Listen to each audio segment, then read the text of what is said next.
Hello বন্ধুরা, তো আজকে আমাদের বাড়িতে ছোট একটা অনুষ্ঠান আছে, তার জন্য দেখো রান্না করছিলাম, পুরো ঘেমে গেছি। খাবার একটু মুখ দর্শন করাই। একে আমার সাথে সবাই রান্না করছে। চিকেন রান্না হচ্ছে।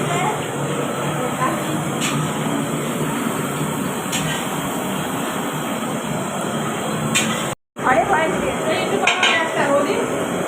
বন্ধুরা এইসবই রান্নাবান্না শেষ করে একবার হাত পা ধুয়ে রেডি হয়ে এসেছি। আমার একটু ভালো লাগছে, সারাদিন এত গরম।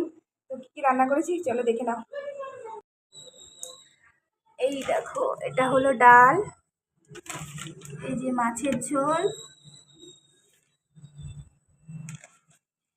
এখানে হলো মাংস, আর চাটনি,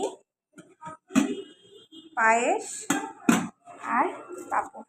বাস এই হলো আজকের মেনু।